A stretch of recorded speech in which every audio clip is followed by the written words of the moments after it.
Algunas escenas de este programa se han grabado nuevamente.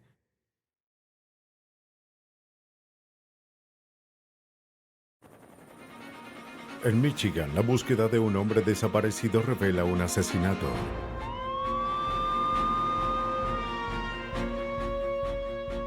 Un equipo de técnicos forenses es llamado para establecer el momento de la muerte y llevar a este criminal a la justicia. En Salinas, California, una pareja encuentra una osamenta debajo de su casa.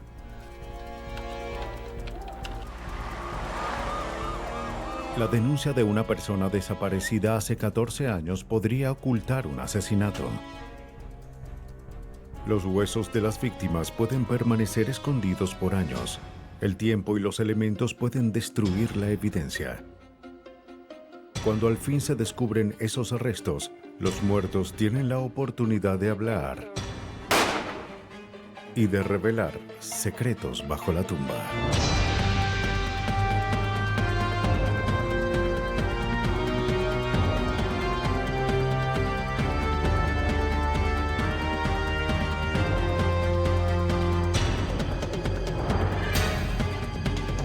Los nuevos detectives, casos estudiados por la ciencia forense.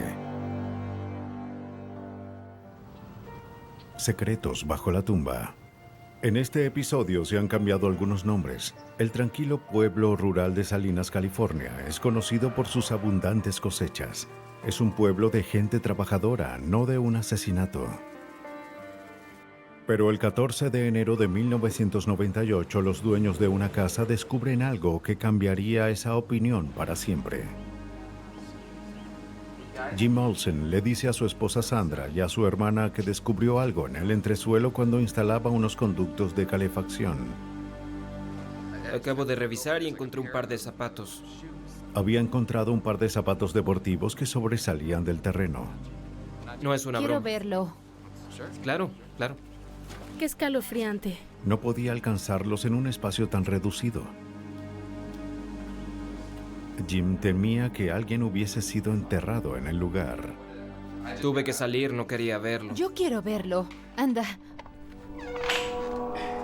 No volveré a bajar. Ellas creían que era broma. Están justo allí, debajo de la cocina.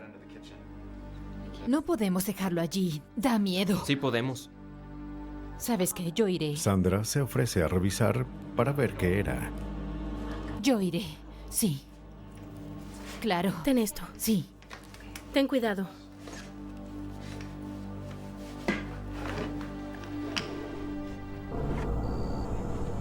¿De este lado? Sí, por allá. Bien. ¿Los ves? Ajá. Había algo que sujetaba los zapatos. Están atascados.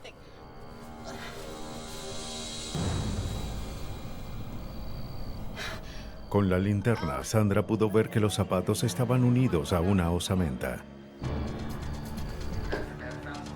Jim llama al 911. Los oficiales del departamento de policía responden a la llamada.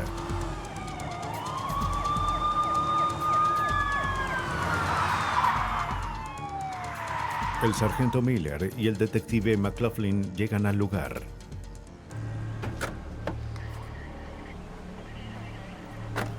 Se confirma que los huesos son humanos y se declara el lugar como escena del crimen.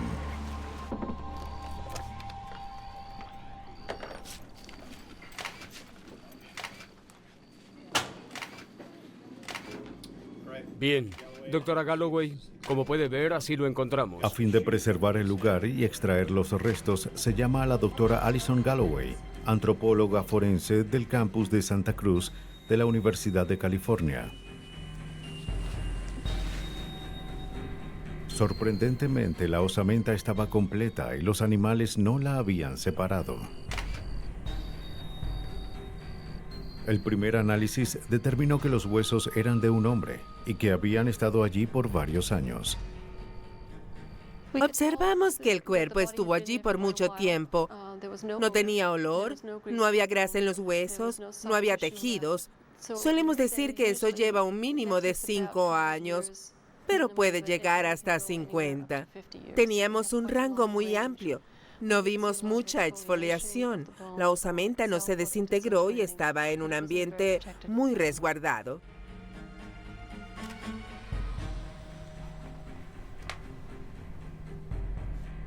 Los pantalones y la ropa interior deteriorados indicaban que la víctima estaba vestida al momento de su muerte.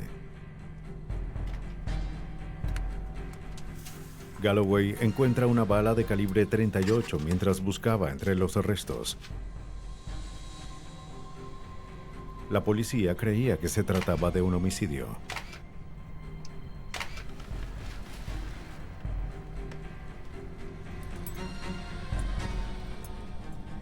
Mientras registran el lugar, encuentran algunos objetos personales como llaves y un encendedor.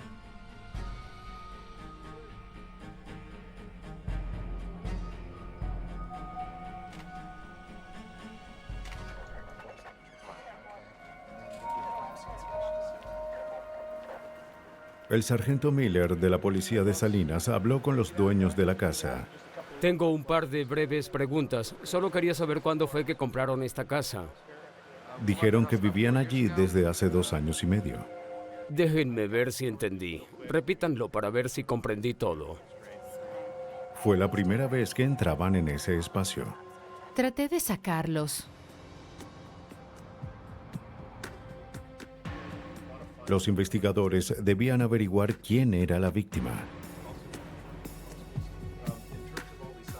Sin eso, la policía no podía identificar al asesino. Me sorprendió lo específicos que fueron, como este en Albuquerque, Nuevo México. Se enviaron los restos al Laboratorio de Antropología de Santa Cruz. Se creía que la doctora Galloway podría revelar detalles importantes. Traeré la lámina para que tome la estatura. Bien. Empezaré con el fémur derecho. Las medidas confirmaron que los restos eran de un adolescente de ascendencia europea. Muy bien. Medía aproximadamente 1,78 m. 1,78 m. Bien. Perfecto. La bala hallada entre los restos indicaba que la víctima fue disparada. El esternón y el xifoides. Todo parece... La forense intentó buscar algunas peculiaridades en los huesos. Revisemos el cráneo. Descubre 2 agujeros de bala en el cráneo de la víctima. Parece que tenemos 2 heridas de bala aquí. La víctima presentaba varias lesiones. Había 2 heridas de bala en la cabeza, al menos 1 o 2 heridas de bala en el resto del cuerpo. En la cabeza, una entró por el lado derecho, cerca de la oreja, y salió por el ojo izquierdo. Y la segunda herida entró un poco más adelante y luego salió por este lado de acá.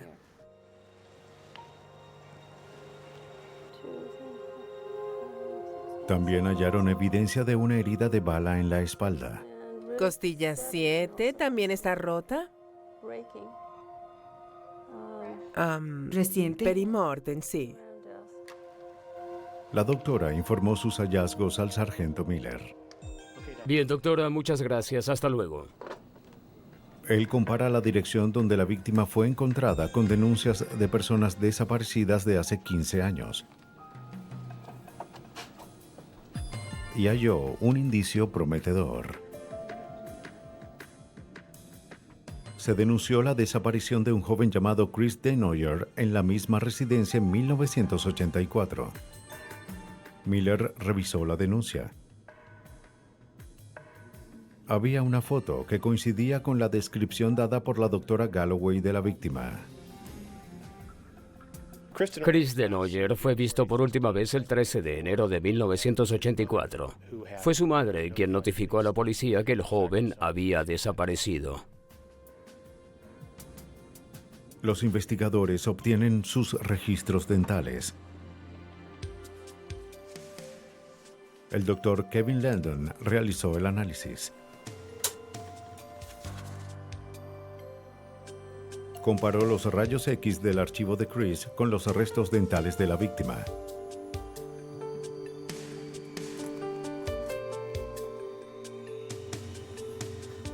Y observó algo. Descubrí que había un retenedor de ortodoncia en la mandíbula inferior, del canino izquierdo al canino derecho, con una banda de ortodoncia. Cuando el individuo estaba vivo, era un tipo de retenedor de ortodoncia común. Ahora son un poco diferentes, colocados atrás de los dientes para que no se noten.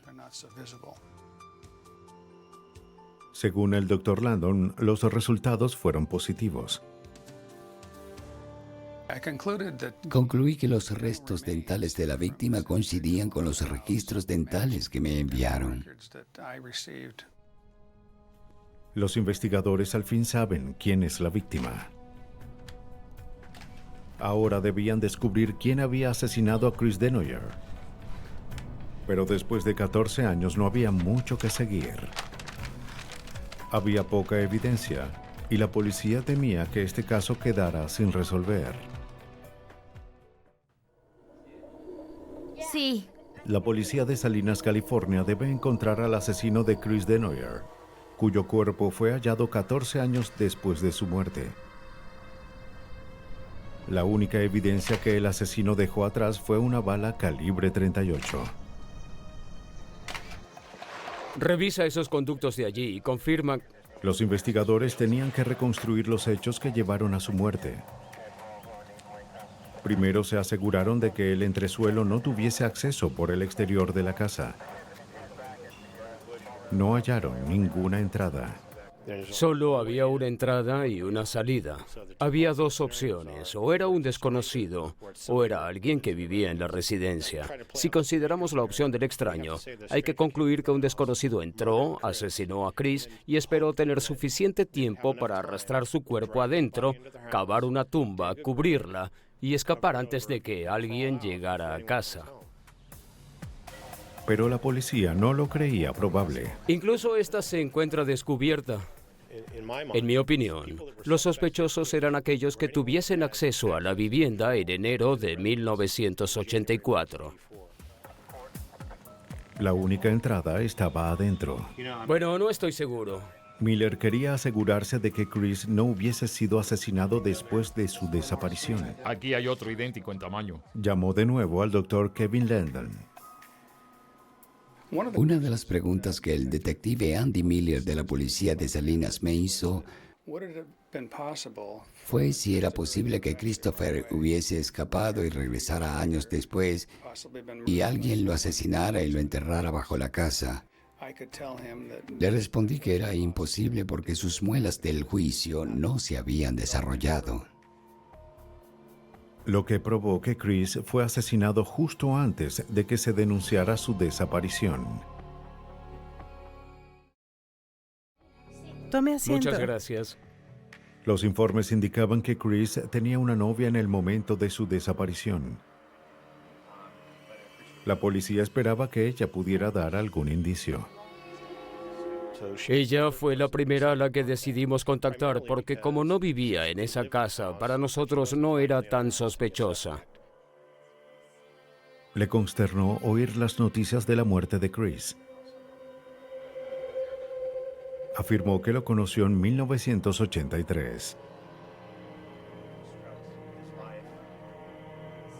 Salieron hasta que desapareció en 1984. Ella dijo que Chris fue su primer amor. Hola. Cuando le preguntaron sobre la relación de Chris con sus padres, dijo que Chris discutía a menudo con su padrastro, Jackson Villarta, quien siempre lo reprendía por algo.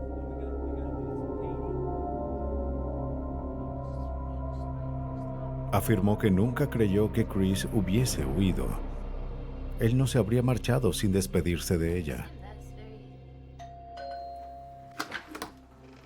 Señora Villarta, detective Pase. Miller de la policía. Hablamos por teléfono. Adelante. Gracias. Ya era hora de hablar con la madre de Chris. Es sobre su hijo, Christopher ¿Lo Denoyer. La encontraron? localizaron en su residencia actual. Lo lamento, pero Quedó impactada al saber que hallaron el cuerpo de Chris.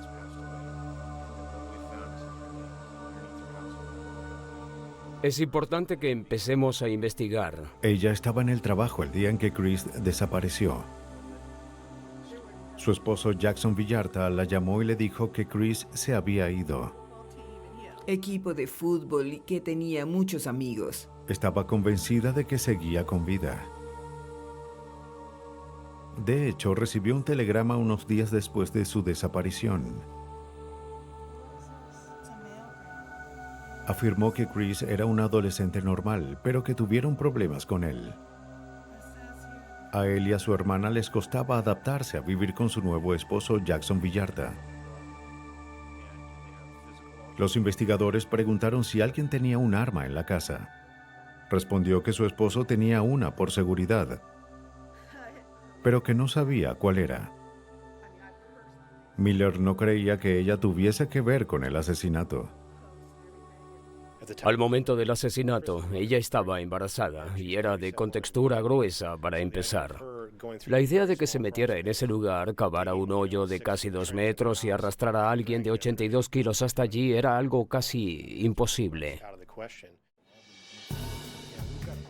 Pero sí tenían un sospechoso en mente. El padrastro de Chris, Jackson Villarta. Claro. Se puede ver con el plano de la escena del crimen, así que creímos que la única persona capaz de enterrar un cuerpo debajo de una residencia era el mismo dueño de esa residencia, quien en ese caso era Jackson Villarta. Villarta trabajaba para la compañía telefónica. Lo encuentran en su ruta. Disculpe, señor Villarta. ¿Cómo está, señor? Cuando se acercaron, notaron que tenía la contextura adecuada para cavar un hoyo de casi 2 metros en el sótano. McLaughlin, somos policías. Señor Villarta, hablé con su supervisor. Aceptó acompañarlos para su interrogación.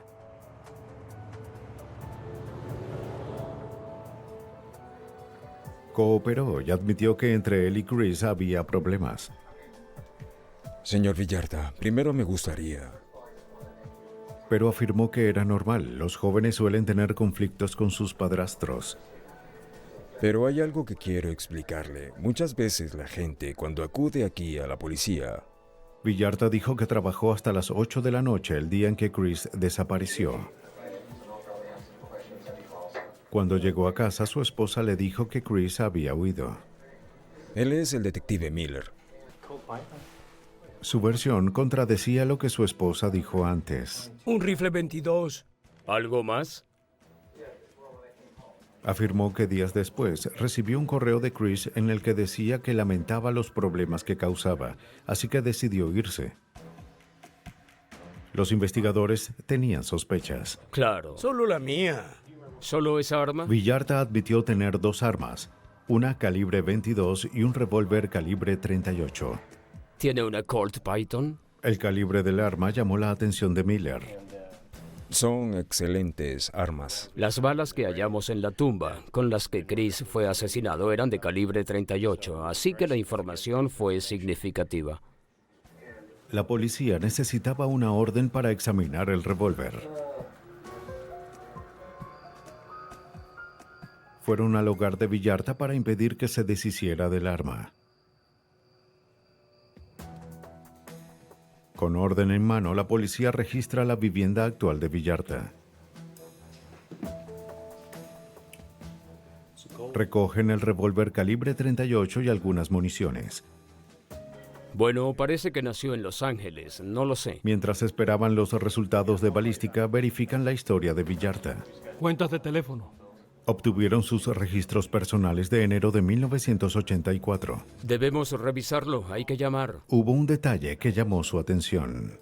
Recibimos una llamada. Mira esto. ¿Sí? Oye, Bob, ven y observa esto. El costo del correo que Chris supuestamente había enviado después de su desaparición fue cobrado en la cuenta telefónica de Villarta. Esto es dinamita. Cierto. Hay que averiguar. Chris ya había sido asesinado. ¿Quién llamó a estos números en la casa? La policía sabía que Villarta lo había escrito. Definitivamente había alguien allí. La única frase del mensaje que delató por completo a Jackson como su autor fue: en algunas cosas Jackson tenía razón. Hablamos de un chico de 16 años que odiaba a su padrastro. ¿Cómo iba a escribir que su padrastro tenía razón? El único que escribiría eso era Jackson. Desde el inicio, la idea del correo era absurda. La evidencia circunstancial contra Villarta aumentaba. De la casa de Navajo Drive. Cierto. Pero los investigadores necesitaban una evidencia más para arrestarlo. Los detectives en Salinas, California, consideran a Jackson Villarta como el sospechoso principal del asesinato de su hijastro Chris Denoyer. Pero aún necesitaban evidencia física que lo vinculara a la escena del crimen. Durante el cateo a su casa encontraron un revólver calibre .38. Scott Armstrong, criminalista del Departamento de Justicia de California, examinó el arma.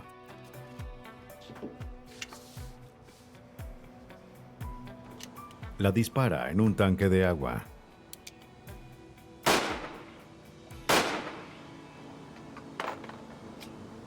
Y recoge las balas usadas. El arma, aun si es un revólver o una pistola, tiene dos marcas que dejan la bala. La marca característica y la marca individual. La marca característica es la típica de todas las armas de este tipo y fabricación. Las características individuales son marcas únicas llamadas estrías y campos, que la bala obtiene al ser disparada del cañón. Son tan únicas como las huellas dactilares.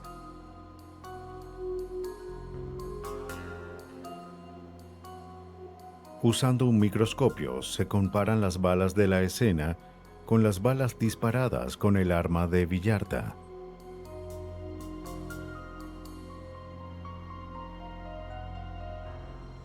Las balas coinciden. Había marcas características e individuales suficientes para poder determinar que la bala había sido disparada de ese revólver. Era la evidencia que los investigadores necesitaban.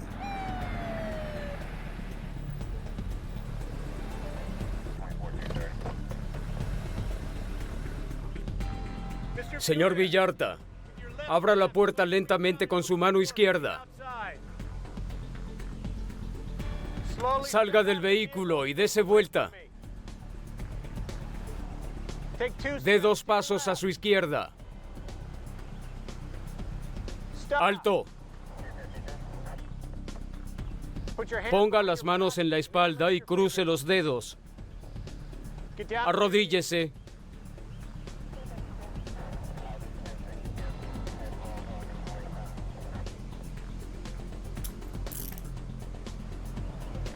El 6 de febrero de 1999, Jackson Villarta es arrestado por el asesinato de Chris Denoyer cometido 15 años antes.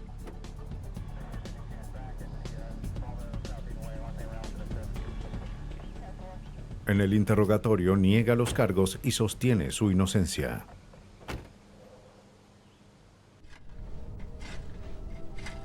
En el juicio, los investigadores presentan un video que muestra que un extraño no hubiese podido entrar en la casa, asesinar y enterrar a Chris en el sótano. Un oficial con la contextura de Villarta cavó un hoyo en el lugar. Se cronometró el experimento, que duró más de 1 hora. Supongamos que un extraño hubiese entrado en ese lugar, cometido el asesinato y se hubiese deshecho del cuerpo. Hubiese necesitado un mínimo de 1 hora en la zona de riesgo, ya que si alguien hubiese llegado a casa habría sido descubierto. Sí que lo harás, Chris, lo harás. Con base en la evidencia, los investigadores creen que Jackson y Chris discutieron ese día. Vas a tener que respetarme, entiéndelo. No mereces respeto de mi parte. Claro que Tú sí. no eres mi padre. Vas a respetarme, quieras o no, entiéndelo. Tienes que hacerlo. Enfurecido, toma su arma calibre .38 y le dispara 2 veces a Chris en la cabeza y 1 en el pecho.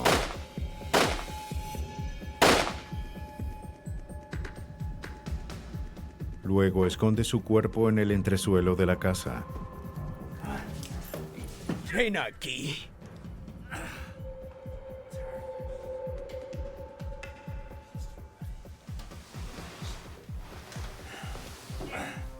El 1 de febrero del 2000, Jackson Villarta fue hallado culpable de asesinato en segundo grado. Su condena fue de 17 años a perpetua. Jackson Villarta pensó que al enterrar a su víctima bajo su casa ocultaría toda la evidencia de su crimen. Pero hay asesinos que creen que el tiempo y los elementos borrarán sus rastros.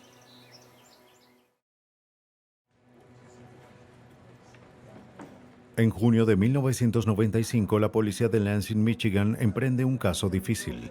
Jay Trust dirige la investigación. Hay una persona desaparecida.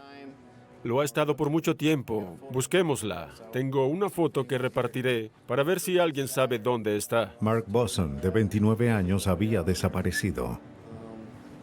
¿Alguien tiene preguntas o algo que comentar? ¿Sabe si tiene algún tipo de armamento? Bueno, creemos que se trata de una víctima. No pensamos que esté armado, pero nunca se sabe, así que cuidado. En este momento no... La esposa de Mark, Cindy, denunció la desaparición 3 semanas antes. Si averiguan algo sobre él, alguien que lo conozca, cualquier información que crean pertinente, solo llámenme y déjenme un mensaje y les responderé. Ha estado desaparecido por... Mientras más tiempo pasaba, las sospechas crecían para el detective Trust. Mientras más tiempo pase, más parecerá que... Debía averiguar si alguien lo había visto o sabía dónde estaba. Se interrogó a sus familiares, amigos y conocidos. 75-14 Central, voy en camino. Descubren que el día de su desaparición, Mark cobró una devolución de impuestos y su salario del trabajo. 75-14 Central, voy llegando. Entendido. Pero los interrogatorios no dieron más detalles. La policía no encontró a nadie que lo hubiese visto desde su desaparición. Nadie lo ha visto, nadie se ha comunicado con él. No encontramos a ninguna persona que lo hubiese visto o que recordara haberlo visto. Simplemente desapareció. ¿Recuerda que se hiciera esa pregunta? Sí, lo El recuerdo. sargento Mark Murray no podía esperar para hablar con Cindy, la esposa de Bosson, la última persona conocida que lo había visto. No es verídico. ¿Podría dar una declaración sobre eso? Admitió que ella y su esposo tuvieron problemas y estaban separados. Pero afirmó que ambos querían salvar su matrimonio. Parecía una madre amorosa y dedicada. Ella y Mark tenían una hija y parecía que ella trataba de mantener unida a la familia.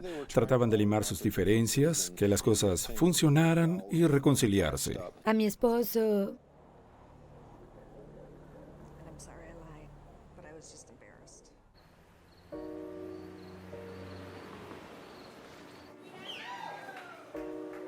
Le dijo al sargento que unas noches antes de su desaparición, Mark la visitó donde trabajaba como mesera. Cuando llegó, un hombre llamado Tom Hart hablaba con ella. A Mark no le agradaba Hart y creía que no estaba interesado en ser amigo de su esposa. De acuerdo con Cindy, Hart estaba enamorado de ella. Le dijo al sargento Murray que en varias ocasiones Hart la había seguido después del trabajo. ¿Y por qué no lo dijo antes? De hecho, su esposo quería que ella pidiera una orden de restricción. Pero Cindy consideraba a Hart como un amigo y no creía que tuviese que ver con la desaparición de Mark. El sargento Murray no estaba tan seguro. Hola, ¿cómo les va? Lo que creí fue que eso daba más credibilidad al hecho de que se había cometido un crimen y no que simplemente se había marchado del lugar. Hola. Los oficiales deciden investigar a Tom Hart. ¿Hay alguien aquí? Hola. En el interrogatorio, Hart estuvo dispuesto a ayudar. El hombre de 52 años afirmó que él y Cindy eran más que amigos. Dijo que Cindy planeaba divorciarse de su esposo y mudarse con él, pero le preocupaba contarle a Mark.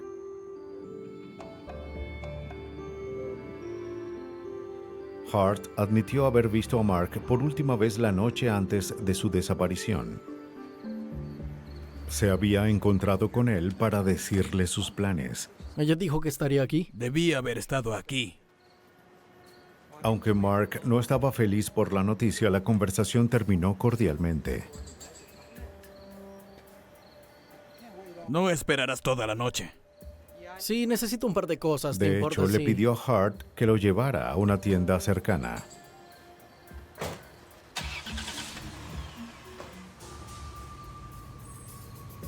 Hart accedió y lo dejó allí.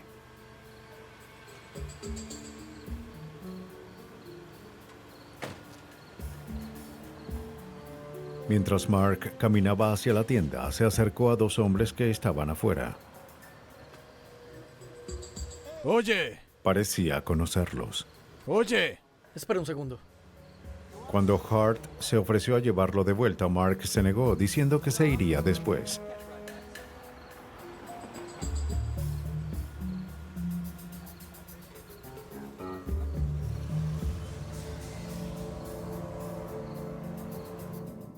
Fue la última vez que lo vio.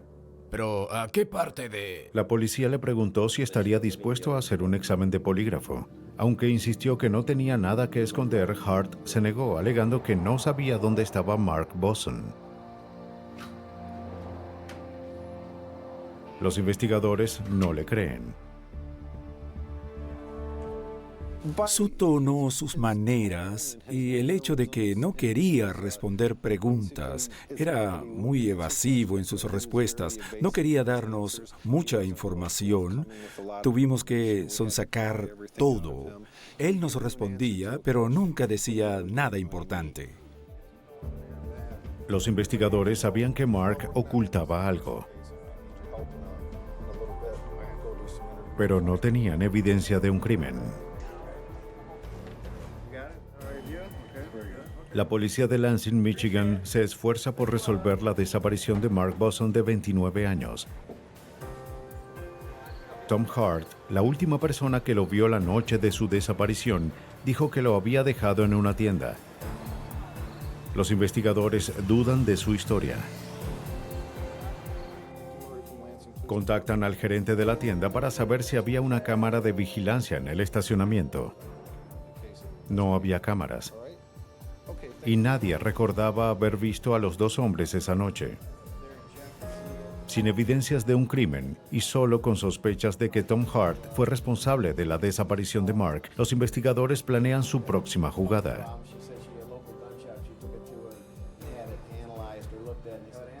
La investigación estaba estancada. Pero luego hallan un indicio.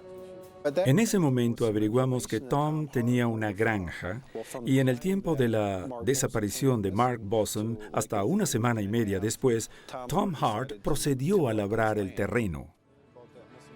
Si Hart estaba involucrado en la desaparición de Mark Boson, era probable que quisiera ocultar la evidencia. Pudo haberlo llevado hasta la granja, deshacerse de él allí y enterrarlo en el suelo. Con la ayuda de la policía de Michigan, Murray realizó un reconocimiento aéreo sobre la granja de Hart.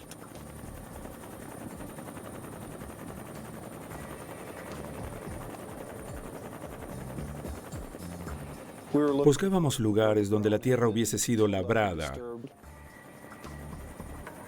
Quizás cavó la tumba donde los patrones de tierra eran diferentes. Era una pista prometedora. Pero luego de horas de búsqueda, no hallan evidencia de que hubiese cavado una tumba allí. Sin una orden, todo lo que podían hacer era esperar. Trust. Después de casi un mes no hallamos nada, y un caso como este empieza a enfriarse. No había mucho que pudiésemos hacer. Lo que necesitábamos era hallarlo vivo o muerto y seguir desde allí. No hallamos nada. La investigación se había estancado. Trust había estado antes en esta situación y sabía que pronto podría aparecer una pista. Solo debía ser paciente.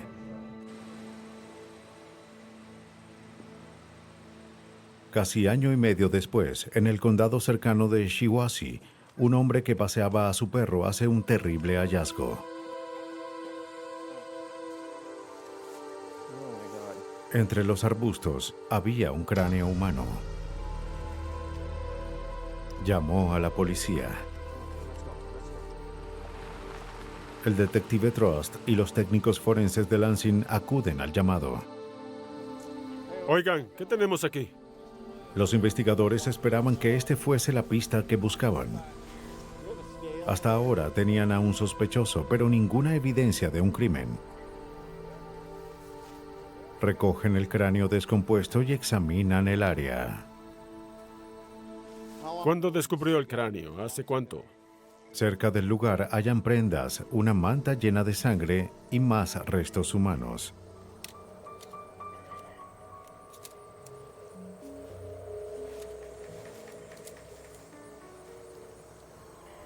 También hallan el casquillo de una bala calibre 22.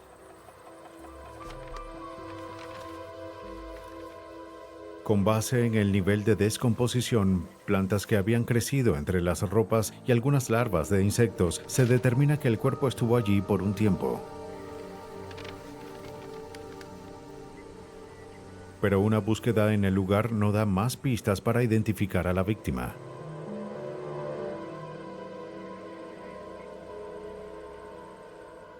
Se envían los restos humanos a la Universidad Estatal de Michigan para su análisis. ¿No cree que sea la característica de un hombre? Allí el antropólogo forense Norman Sauer examina los huesos para identificar a la víctima. El borde de la órbita ocular está aquí. Después de analizar la forma y la dimensión del arco superciliar, el Dr. Sauer concluye que la víctima era un hombre de entre 25 y 35 años. Basándose en las medidas del fémur, el individuo medía entre 1,68 m y 1,75 m. También observa marcas en una de las vértebras, evidencia de que la víctima fue disparada en el pecho. Concluimos que tal vez era un homicidio.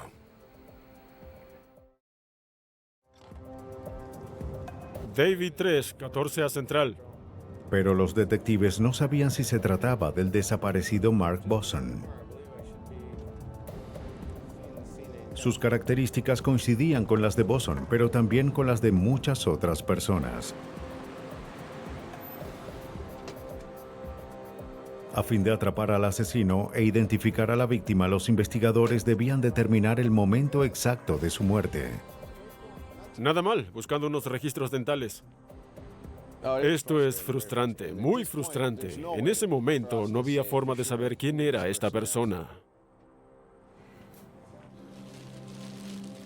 La ropa y la manta encontradas en la escena del crimen se enviaron al entomólogo forense Richard Merritt.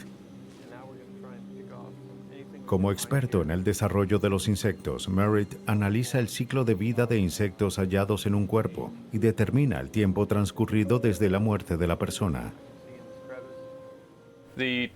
Se puede determinar el momento de muerte con el ciclo de vida de un insecto. Cuando una persona muere, los insectos son atraídos por el cuerpo en solo horas. El Dr. Merritt procede a identificar todas las especies halladas en la camisa y la manta. Gracias, una pupa, muy bien. Entre los insectos, el Dr. Merritt observa una avispa parasitoide adulta.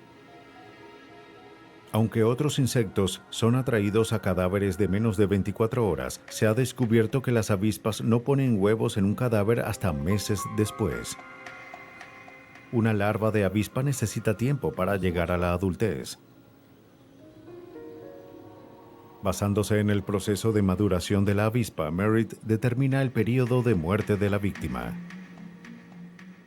Los hallazgos entomológicos mostraron que el cuerpo había estado allí de 4 a 8 meses o más desde el tiempo de la muerte. Los hallazgos eran prometedores. La víctima no había sido asesinada hace poco. El botánico forense Frank Ewers analiza las enredaderas halladas en la ropa de la víctima. Al examinar la estructura interna del tallo, Ewers puede calcular la edad de la planta. Este es un tallo en crecimiento. Gracias a esto podemos ver que el año anterior creció bastante. Es decir, que tiene al menos 15 meses.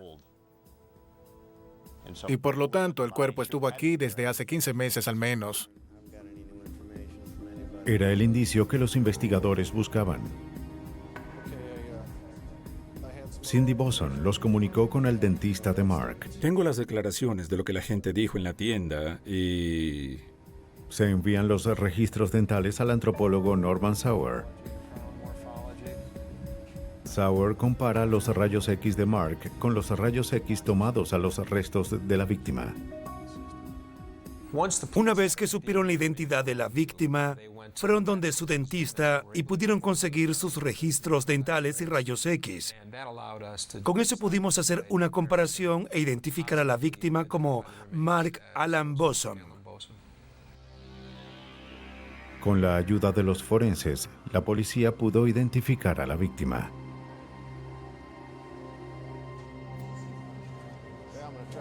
Ahora debían vincular a Tom Hart a la escena. Empiezan a interrogar a todo aquel quien se relacionara con el sospechoso. Deben decirme lo que pase. Un conocido le dijo a la policía que Hart tenía un arma calibre 22. De hecho, él y Hart habían usado el arma para practicar tiro al blanco antes de la desaparición de Mark. Bien, muéstrame cómo se hace. Bien, lo haré. Ahora, mira al experto. De acuerdo.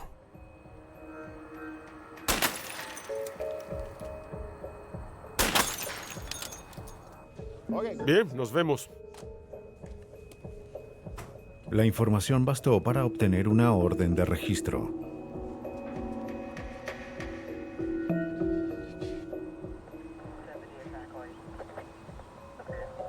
Los investigadores se fijaron en la colección de armas de Tom Hart.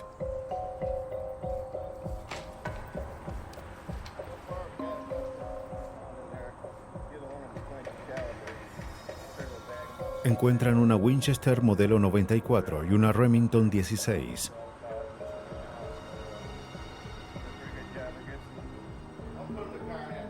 El detective Jay Trust sabía que ninguna de ellas fue usada en el asesinato. Buscaba un calibre 22, algo parecido. Aunque sí encontré algunos rifles, no creía que ninguno fuese el arma, pero debía incautar todo. Y a veces las historias cambian, así que nos llevamos lo que encontramos, aunque no había mucho. 18 meses después del asesinato de Boson, los investigadores tenían un sospechoso, pero no hallaban evidencia en su contra.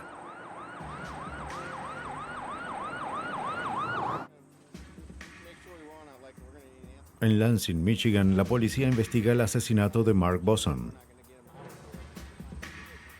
Su sospechoso, Thomas Hart, estaba obsesionado con la esposa de Mark. La policía tenía el motivo, pero no la evidencia. Un registro de su propiedad no dio resultados. Pero descubren que el vehículo que Hart conducía al momento de la desaparición de Mark Boson estuvo estacionado fuera de su trabajo. Lo incautan para registrarlo más a fondo. Oye, ¿qué sucede? Detective Murray, ¿me recuerda? Tenemos una orden. Nos llevaremos su vehículo para registrarlo.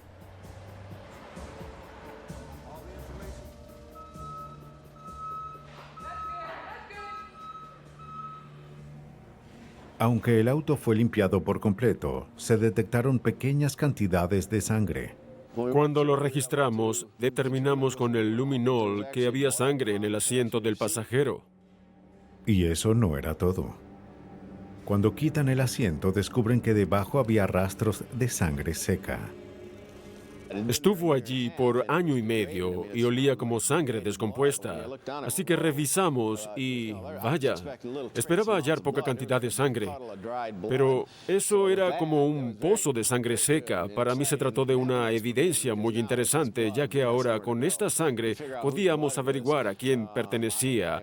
En ese tiempo pensé que era la sangre de Mark Boson. Ahora debía saber cómo analizarla.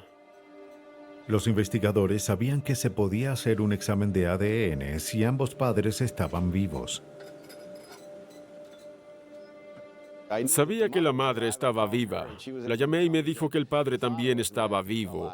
Así que obtuvimos muestras de sangre de ambos. Las enviamos al laboratorio junto con la evidencia en la escena para que las analizaran y obtuvieran ADN. Por suerte, el resultado fue positivo. La sangre en el auto concordó con la de los padres, así que era la sangre de Mark Boson. Tuvimos un resultado y pensé que pronto tendríamos una orden de arresto para el asesino. La policía al fin obtiene la evidencia suficiente para arrestar a Tom Hart. Pero Hart se oculta en su granja. Por su historial violento no querían allanar la casa. Y era solo cuestión de tiempo para que saliera. La policía observó y esperó. Él sabía muy bien que había una orden en su contra y se estaba escondiendo. Parece que va al granero. De hecho salió, subió al auto y se fue, y ni siquiera condujo por el camino. Creo que no lo hizo, ya que pensó que la policía lo atraparía allí. Condujo a través del campo. Cuando lo vieron, solo lo siguieron. ¡Policía, manos arriba! ¡Alto!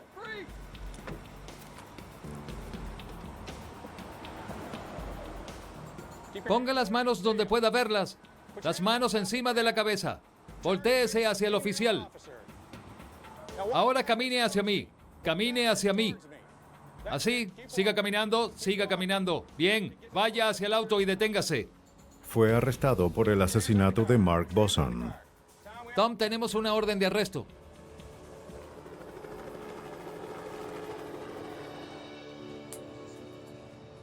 Tome asiento, por favor. En el departamento de policía, a Tom Hart se le leyeron sus derechos. Entienda que ha sido arrestado por asesinato. Primero que nada, hablaremos al respecto. Se negó a responder preguntas y pidió a un abogado. Le conseguiremos a su abogado. Estamos listos por si alguien entra. Está listo. Llévenlo a su celda. Allí, junto a la pared. Fue encerrado en la prisión de Lansing hasta su juicio.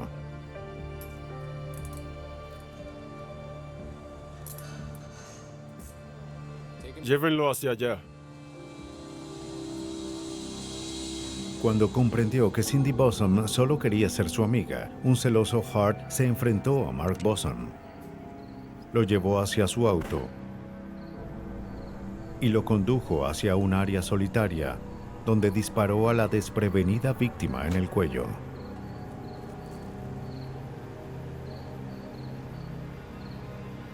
Hart se deshizo del cuerpo pensando que nadie lo hallaría.